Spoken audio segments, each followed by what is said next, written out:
शारदा शांकरं भाष्यं अधकृत्य विशारदा रामानुजमुनेर्भाष्यं बभौ मूर्धनि बिभ्रति विलोकमानास्तामेना जनाः सर्वेऽपि मेनिरे रामानुजमतं सर्वं अताधिकमिति स्फुटम्. எங்கு ஒரு சம்பவம் நடைபெறக்கூடாதோ அந்த இடத்தில் மாபெரும் சம்பவம் நிகழ்ந்து விட்டது. எல்லோருக்குமே இது ஒரு அதிர்ச்சியை விளைவித்தது. என்ன என்ன கூரத்தாழ்வானுக்கும் ராமானுஜருக்கும் கருத்து வேற்றுமையா, கூரத்தாழ்வானுக்கும் ராமானுஜருக்கும் கருத்து வேற்றுமையா என்று நினைத்த பொழுது அந்த சம்பவம் நடந்தே விட்டது. ராமானுஜர் மிகுந்த கோபத்துடன், ஆழ்வானே இது எழுத வேண்டிய அவசியமில்லை, அப்படியே வைத்துவிடும். நான் சொல்ல சொல்ல சொல்ல தாங்கள் மறுபடியும் மறுத்து பேசுவதனாலே ஒரு பிரயோஜனமும் இல்லை.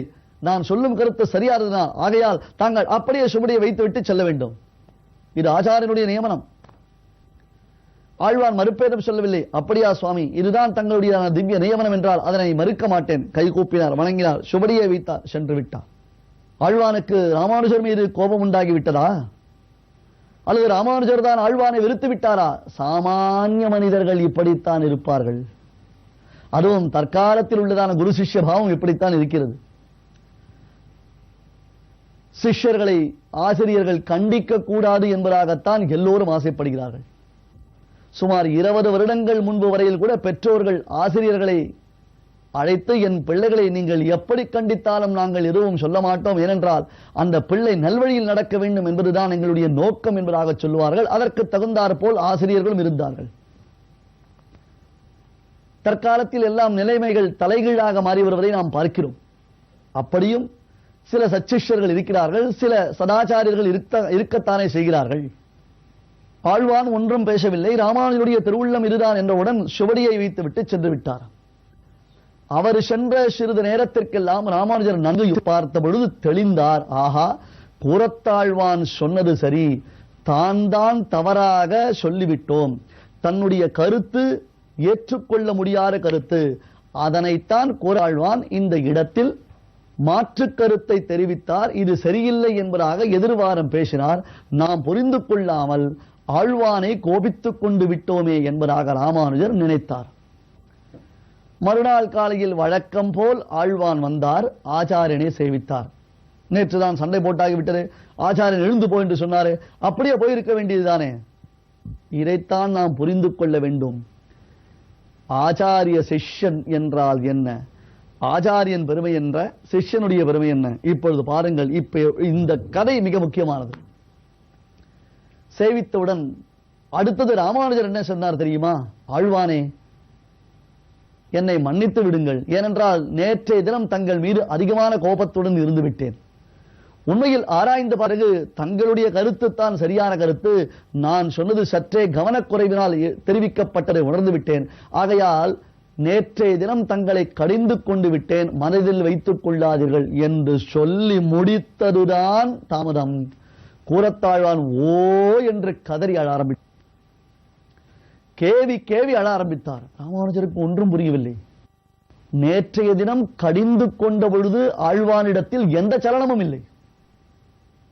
அப்படியே நூலை வைத்துவிட்டு, ஆணியை வைத்துவிட்டு, சுவடியை வைத்துவிட்டு செல், ஒன்றும் எழுத வேண்டாம், அதிக பிரசங்கத்தனமாக என்னிடத்தில் பேசிக் கொண்டிருக்கிறாயே என்று தான் கடிந்து கொண்ட பொழுது எந்த சலனமும் காண்பிக்காத ஆழ்வான் இன்று காலையில் வந்து நம்மை வணங்கிய பொழுது எந்த விதமான சலனமும் காண்பிக்காத ஆழ்வான், வழக்கம் போல இருந்த ஆழ்வான், உண்மையில் தன்னுடைய செயலுக்கு நேற்றைய தினம் உன்னை கடிந்து கொண்டு விட்டேனே என்பதற்கு வருத்தம் தெரிவித்த பிறகு இப்படி அழுகிறாரே, இது என்ன விசித்திரம்?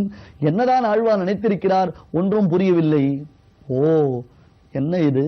விருத்தி கிரந்தம் தொலைந்த பொழுது அதை அனைத்தையும் மனனம் செய்து வைத்துக் கொண்டு உமக்கு தேவைப்பட்ட பொழுதெல்லாம் சொல்லிக் கொண்டு இருக்கிறேனே சுவாமி, என்னையா கடிந்து கொண்டீர்? இனி நீர் எப்படிதான் புஸ்தகம் எழுதுகிறீர் பார்த்து விடலாம், என்னிடத்திலா கோபம் என்று சவால் விட்டு சென்றிருக்கலாம் கூறத்தாழ்வான். இல்லை, மனது வருத்தத்துடன் இனி இவரை நாம் பார்க்க வேண்டிய அவசியமில்லை என்று சென்றிருக்கலாம். எதுவுமே இல்லாமல் எதுவும் நடக்காததை போல மறுகாலையில் வந்து ஆச்சாரியனை சேவித்து அவரிடத்தில் அணிபணிந்திருக்கிறார். சரி, ராமானுஜர் வருத்தம் தெரிவித்தார்.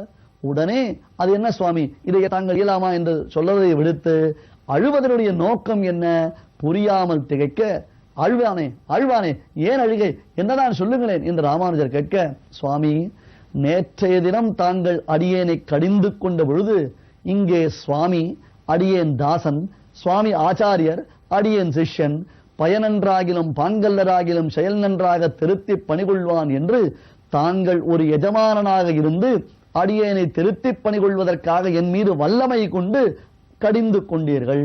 அது ஆச்சாரிய சிஷ்ய பாவனையை உண்டாக்கியது. இன்றைய தினத்தில் உன்னை கடிந்து கொண்டேனப்பா, நீ ஒன்றும் வருத்தப்படாதே என்று தாங்கள் வருத்தம் தெரிவிப்பதை பார்த்தால் தங்களை விட்டு நான் பிரிந்து விட்டேனோ, தங்களுக்கும் எனக்கும் சம்பந்தமில்லையோ, யாரோ ஒரு மூன்றாம் மனிதரிடத்தில் சொல்வதைப் போல தாங்கள் சொல்வதை பார்த்து ஐயோ, ராமானுஜருடைய சம்பந்தத்தை அடியேன் இழந்து விட்டேனோ என்பதாக துக்கம் தாழாமல் அழுகிறேன் என்று சொன்னாராம் கூறத்தாழ்வான். அன்பர்களே, சற்றே யோசித்து பாருங்கள். குரு சிஷ்ய பாவம் என்றால் என்ன என்பதை புரிந்து கொள்வதற்கு இதைவிட ஒரு தெளிவான நிகழ்ச்சியை நாம் ராமானுஜ சம்பிரதாயத்தில் பார்க்க முடியாது. இது நிகழ்ச்சி இல்லை, நம் உள்ளத்தை உருக்கும் நெகிழ்ச்சி.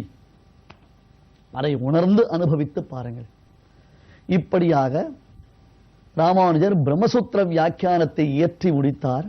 இதனை அரங்கேற்றம் செய்ய வேண்டுமே என்று நினைத்தவராக அதை அரங்கேற்றம் செய்வதற்காகவே மறுபடியும் சாரதா பீட்டத்திற்கு சென்றார். சாரதாதேவியின் இன்னருளினாலும் தானே விருத்தி கிரந்தம் கிடைத்தது. அதில்லாமல் அந்த வேதவியாசருடைய திருவுள்ளத்தின் பொருளை உணர்ந்து ரசிக்கக்கூடியவள் சாரதாதேவி தானே. ஆகையால் சாரதா பீட்டத்திற்கு சுவாமி ராமானுஜர் செல்ல பெரிய சபை, எல்லா பண்டிதர்களும் நிறைந்திருக்கிறார்கள். ராமானுஜர் ஏதோ புதியதாத ஒரு வியாக்கியானம் எழுதிவிட்டாராமே, போதாயனருடைய விருத்தி கிரந்தம் தொலைந்தால் கூட அவரால் வியாக்கியானம் ஏற்று முடிந்திராமே, அது எப்படி முடிந்திருக்கும் என்பதாக ஒருத்தருக்கு ஒருத்தர் பேசிக்கொண்டு சலசலப்பு அங்கே நடைபெற்றுக் கொண்டிருக்கிறது. ராமானுஜர் மாபெரும் பண்டிதர்கள் நிறைந்திருக்கக்கூடிய சபையில் சாரதாதேவியின் முன்னிலையில் தன்னுடைய பிரம்மசூத்திர வியாக்கியானத்தை அரங்கேற்றம் செய்கிறார்.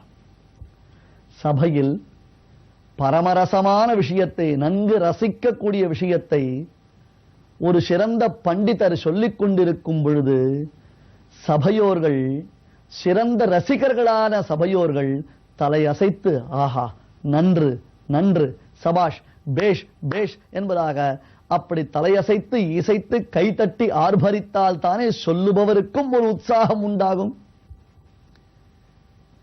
சில பேர் தங்கள் இல்லங்களில் பெயர் வாங்கியிருக்கிறார்களே, என்னது இடித்த புலி, எந்த விதமான பாவமும் இல்லாமல், ஒரு சலனமும் இல்லாமல் அப்படியே இருந்தால் எப்படி இருக்கும்? நல்ல விஷயத்தை, நல்ல உபன்யாசங்களை கேட்கும் பொழுது நம் முகத்தில் ஒரு மலர்ச்சி உண்டாக வேண்டும், உடம்பில் ஒரு பூரிப்பு உண்டாக வேண்டும், உள்ளத்தில் ஒரு உவகை பொங்க வேண்டும். கை தட்டி தோள் தட்டி ஆர்ப்பரித்து ரசித்து சபாஷ் பேஷ் என்பதாக நாம் அதனை கொண்டாட வேண்டும் என்பதை நமக்கு சாரதா தேவி காண்பிக்கிறாளாம். ஸ்ரீமத் பாஷ்யம் நிஷம்யா அத்புதமிதி சிரசா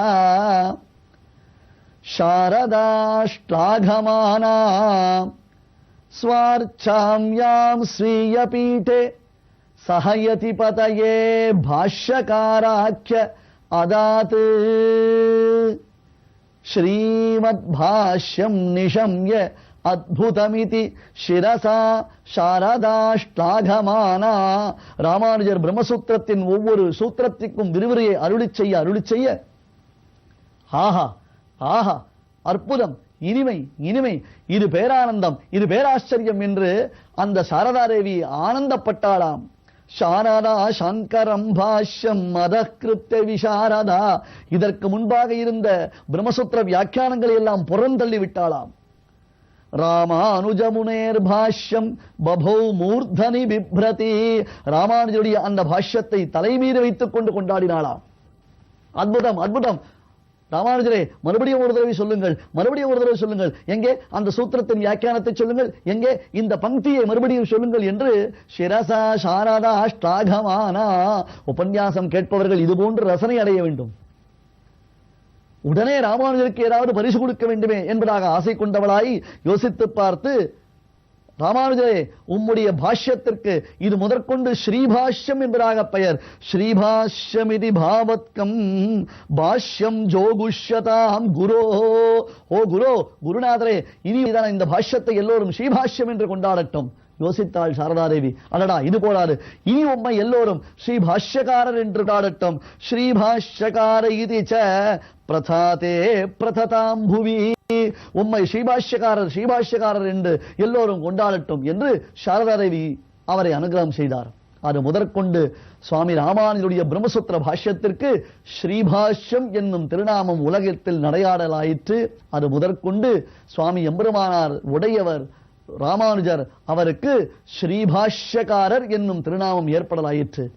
பட்டம் பெற வேண்டும் என்றால் இதுபோன்று தானே பெற வேண்டும்.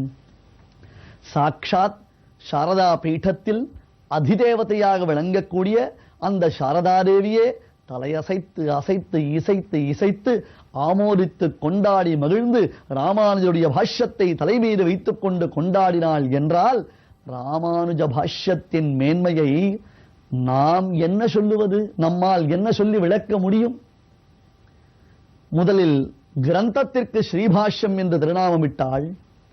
அடுத்தது சுவாமி ராமானுஜருக்கு ஸ்ரீபாஷ்யக்காரன் என்று திருநாமமிட்டால், இருந்தாலும் சாரதாதேவிக்கு அதெல்லாம் போரவில்லையாம்.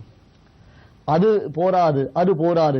இவர் செய்த மாபெரும் காரியத்திற்கு பகுமுகமானதொரு பரிசளித்து கௌரவப்படுத்த வேண்டும், இவரை கொண்டாட வேண்டும் என்று நினைத்தவளான அந்த சாரதாதேவி ராமானுஜருக்கு ஓர் அற்புதமானதொரு பரிசளித்தார். அந்த பரிசு நாடு புகழும் பரிசு, நாடு புகழும் நல்ல பரிசு. உந்தன்னை பாடிப்பறை கொண்டு யான் பெறும் சன்மானம் என்று இவரின் தங்கையானவள் பாடிய பரிசு. அந்த பரிசு நம்மையும் மகிழ்விக்க காத்திருக்கிறது. ஆம், சாரதாதேவி அளித்த பரிசு வல்ல பரிசு.